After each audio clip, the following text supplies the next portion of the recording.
연방 대법원이 어제 노스캐롤라이나주 우편투표 기간 관련 소송에서 우편투표가 선거일 이후 9일 안으로 도착한다면 유효하다라는 것을 인정했습니다.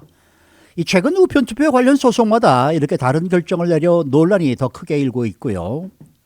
핵심 경합주 가운데 한 곳으로 꼽히는 위스콘신주에서 실시된 최신 여론조사에서 조 바이든 후보가 압도적으로 트럼프 대통령을 앞서는 것으로 나타나 이 같은 조사 결과를 놓고 여러 가지 다양한 분석들이 나오고 있습니다. 또 그런가 하면은 트럼프 대통령과 조 바이든 후보는 오늘 나란히 같은 장소인 최대 승부처 플로리다주에서 유세 대결을 펼칠 예정이어서 관심이 집중되고 있습니다. 오늘은 이러한 내용들을 종합해 봅니다. 주영석 국장 어서 오십시오. 안녕하십니까. 연방 대법원이 어제 또 노스캐롤라이나 주에 이 우편투표 관련 결정을 내렸는데 선거일 이후 상당한 정도로 또 유효 기간을 연장하는 것을 또 인정을 했어요. 예, 그렇습니다. 이거 뭐 하루하루 지날 때마다 이렇게 참 다른 내용의 판결이 나와서 참 이렇게 뉴스를 전달하기도 참 쉽지 않은데요. 네. 이번에는 어찌됐건 그 11월 3일 선거일을 넘겨도 유효하다는 결정입니다. 그 연방대법원이 어제 그 노스캐롤라이나 핵심 경합주 중에 한 곳이죠. 노스캐롤라이나 우편투표 접수 기간과 관련해서 선거일이 11월 3일이잖아요. 네. 그때부터 9일까지, 그러니까 9일이 지나도 괜찮다. 그러니까 12일입니다. 네. 11월 10일 선거가 열린 주 다음 주 목요일까지 도착하면 유효하다는 네. 그런 결정을. 그러니까 이게 노스캐롤라이나주 선거관리 사무국이 그렇게 정했는데요. 어허. 그것에 대해서 공화당이 처분금지 가처분 신청을 요청한 내렸죠. 건데 네. 그것에 대해서 연방대법원이 기각 결정을 내린 겁니다. 네. 5대 3이었습니다. 역시 그 8명의 대법관들로 재판이 진행됐고요. 에이미 커니 베럿의 대법관은 참가하지 않았습니다. 네. 왜냐하면 이 판결에 참가하려면 이 내용을 다 알고 있어야 되는데 이제 막 취임했기 때문에 어렵다. 그래서 에이미 커니 베럿 대법관 없이 했는 결과 5대 3 결정이 나왔습니다. 그러니까 노스캐롤라이나 선거관리국은 우편투표 경우에 11월 3일이나 그 이전에 우체국 소인이 찍힌 그런 우편투표면 11월 12일까지만 도착하면 된다. 이렇게 결정을 한 것이고요. 공화당이 이제 반발해서 소송을 제기했던 건데 결국 대법원의 기각 결정으로 11월 12일까지 도착하기만 하면 유효한 것으로 최종 확정이 된 겁니다. 그 연방 대법원이 이렇게 우편투표 유효 기간을 선거일 이후 9일까지 하는 것을 받아들인 것은 노스캐롤라이나 주법이 선거관리국의 코로나19 같은 팬데믹, 그러니까 비상 상황에서는 일시적으로 선거 관련 규정을 수정할 수 있는 권한을 부여했다. 이 주법에 근거해서 이 선거관리국 법률대리인 소송 그 변호사가 주장한 것을 인용한 거죠. 그래서 네. 기각 결정을 내린 겁니다. 결국 노스캐롤라이나에서는 민주당이 승리하고 공화당이 패배한 그런 상황이 됐습니다. 근데 어제 우리가 보도할 때는 위스콘신주 아니었습니까? 거기는 투표 당일 날 그 이 소인만 지금 유효하다 이렇게 네, 맞아요. 확정을 지었는데 네. 이렇게 계속해서 다른 결정이 나오게 되면 어떻게 되는 거예요? 이게 참 문제죠. 이 지난주에 펜실베니아에서 선거일 이후 3일까지 그때 3일이었어요. 그 주에 그러니까 11월 네. 6일 금요일까지만 도착하면 유효하다 이렇게 네. 얘기했고요.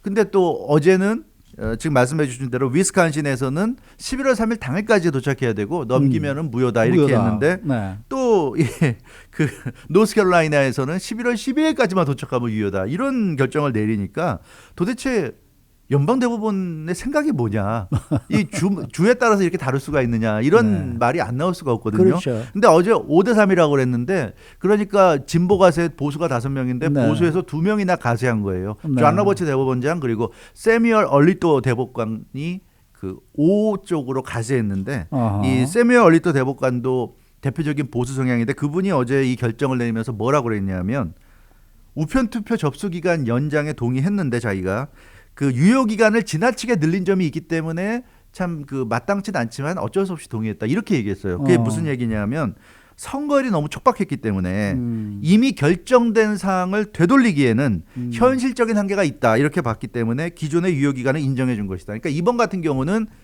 원래 선거일까지 도착해야 되는 걸 예를 들어 민주당 쪽이 주장해서 12일까지 늘린 게 아니라 노스캐롤라이나주는 원래부터 그 주 선거관리국이 12일까지로 충분한 기간을 뒀다는 거죠.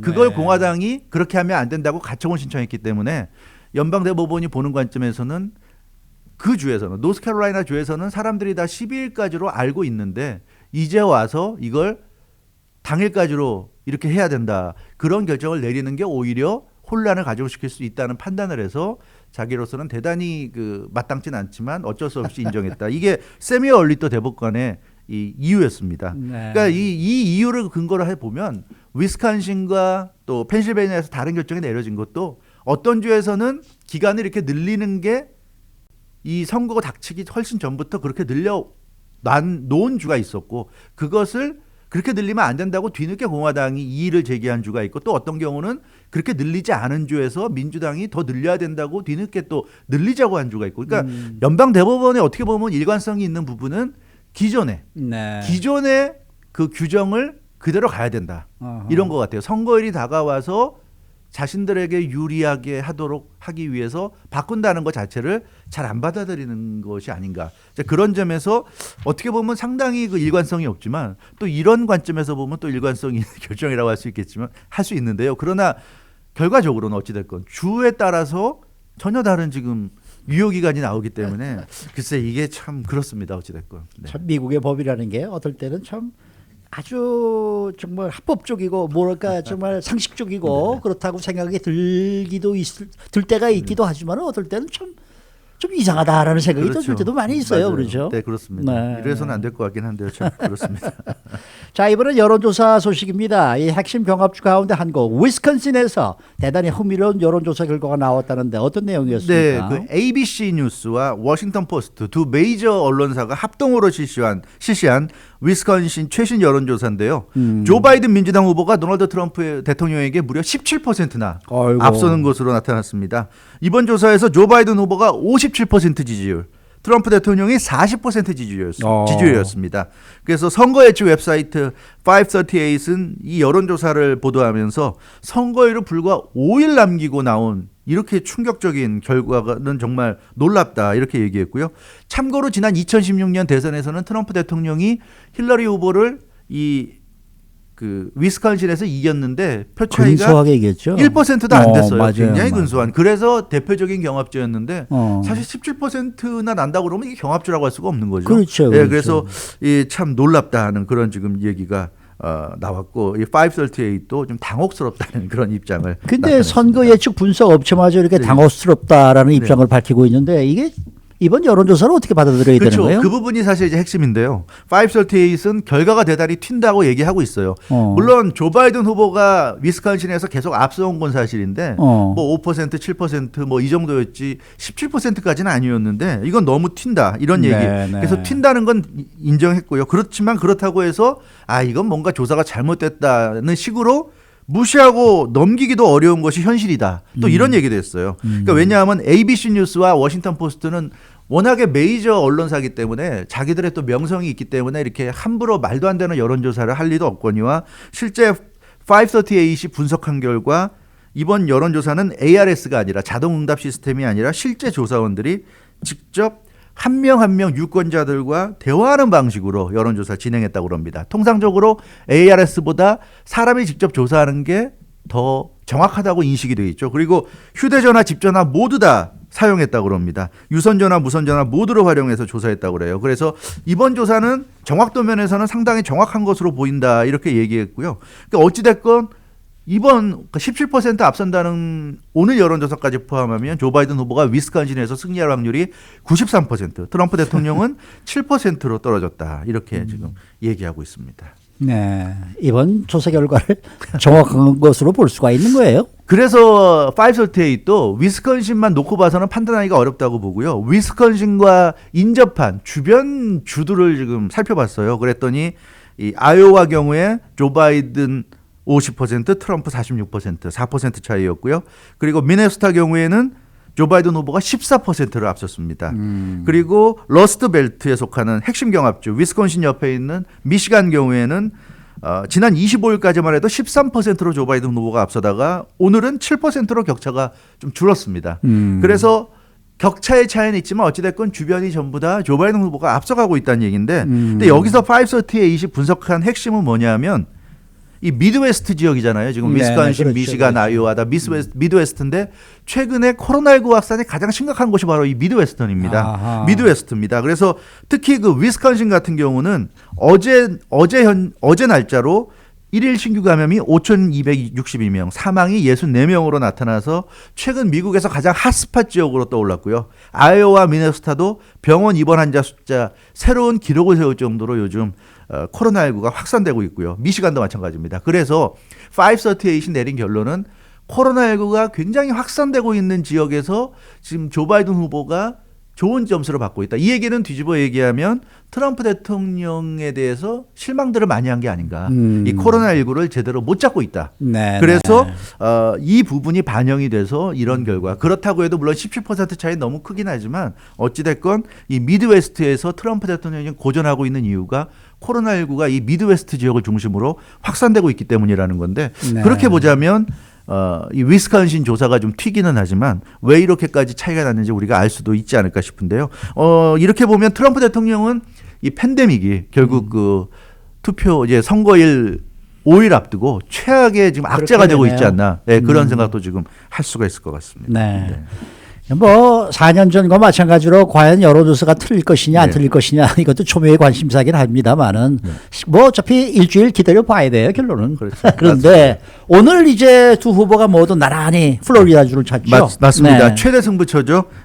대통령 선거인단 29명이기 때문에 경합주 중에서는 가장 많은 대통령 선거인단을 가지고 있어서 네. 이 플로리다를 반드시 이겨야 되죠. 그 최대 승부처입니다. 트럼프 대통령이 현지 시간 오늘 낮 1시 30분, 그러니까 LA 시간으로는 오전 10시 30분에 플로리다에서도 가장 경합 지역으로 손꼽히는 탐파. 네. 이번에 나저스에게 패한 이 탐파 지역에서 유세를 합니다. 조 바이든 후보는 같은 시각에 플로리다에서도 민주당 강세 지역인 보워드 카운티에서 적극적인 지지를 호소할 예정이고요. 조 바이든 후보는 현지 시간 저녁 6시 30분, LA 시간 오후 3시 30분에 트럼프 대통령에 이어서 역시 탐파를 찾을 예정입니다. 그러니까 탐파는 트럼프 대통령이 오전에 가고 조 바이든 후보가 오후에 가는 이런 일정이 되겠는데요. 이만큼 두 후보가 플로리다에 지금 상당한 심혈을 기울이고 있는 모습입니다. 특히 그 플로리다 가장 최근 여론조사 보면 48%대 48% 동률이에요. 물론 추세상으로는 트럼프 대통령이 플로리다에서 지금 조 바이든 후보를 따라잡은 것으로 보이는데 어찌됐건 오차범위 내기 때문에 누구도 이길 수 있다.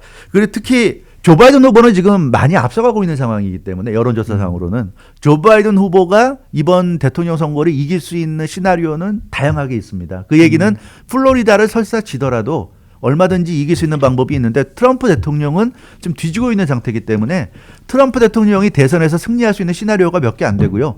거기에서 핵심은 플로리다입니다. 그러니까 플로리다는 무조건 이겨야 돼요. 플로리다를 지면 사실 트럼프 대통령이 이길 수 있는 길이 거의 안 보입니다. 이론상으로는 플로리다를 내줄 경우에 그 밖에 모든 경합주, 모든 배틀그라운드를 다 이기면 물론 트럼프 대통령이 그래도 이길 수는 있지만 현실적으로는 참 어렵다. 예를 들어서 좀 전에 얘기한 위스콘신 같은 경우는 지금 봐서는 거의 트럼프 대통령이 이기기 어렵다. 지금 뭐 17% 차이라고 하지만 실제 개표 결과가 그렇게까지는 안 벌어지겠지만 그래도 어찌됐건 조 바이든 후보가 위스콘신을 이길 가능성이 있고 그렇게 보자면 트럼프 대통령은 플로리다를 안 이기면 거의 제로. 그런 면에서 트럼프 대통령은 반드시 플로리다를 잡아야 되니까 계속 아마 플로리다 올인할 것 같고요. 그럼 조 바이든 후보는 왜 이렇게 맞불을 놓느냐. 플로리다를 줘도 이길 방법이 많지만 조 바이든 후보 입장에서도 플로리다를 놓치게 되면 트럼프 대통령이 대통령 선거에서 이길 수 있는 가능성이 굉장히 올라가는 거거든요. 근데 그러면 불안해집니다. 그래서 조 바이든 후보 입장에서는 플로리다에서 지금 거의 차이가 없는 상황에서 조금 열심히 노력을 해가지고 플로리다만 이기면 다른 주 신경 쓸 거 없이 그냥 플로리다로 그냥 끝낼 수 있다. 이런 생각에서 지금 플로리다를 굉장히 신경을 쓰는 것 같아요. 어찌됐건 플로리다가 중요합니다. 플로리다에서 결판이 나게 되면 그럼 뭐 조 바이든 후보가 쉽게 대통령이 될 것이고 그렇지 않을 경우에는 트럼프 대통령이 플로리다를 이기면서 상당히 그 안개 속 상황이 펼쳐질 수 있습니다. 특히 에이미 커니 베럿 대법관이 이제 가세해서 판결에 이제 나서게 될 텐데요. 연방 대법원이 이제 이 선거와 관련된 소송에서 보수적인 판결을 내릴 가능성이 있기 때문에 조 바이든 후보도 플로리다를 이김으로 해서 이번 대선이 연방 대법원까지 가는 소송전으로 끝나지 않기를 바라는 마음에서도 지금 플로리다 쪽에 조 바이든 후보도 굉장히 그 신경을 쓰고 있지 않나. 그런 점에서 이 플로리다에서 과연 어떤 결과가 나올지. 이 플로리다를 보면 우리가 대선 향배를 알 수 있을 것 같아요. 플로리다를 트럼프 대통령이 이긴다면 제 개인적인 생각으로는 트럼프 대통령이 대선에서 또 승리할 가능성도 상당히 높아진다 이렇게 보여지고요. 플로리다를 바이든 후보가 가져가면 그걸로 끝이다. 저는 이렇게 생각이 됩니다. 네, 수고 많으셨습니다. 주영석 국장이었습니다.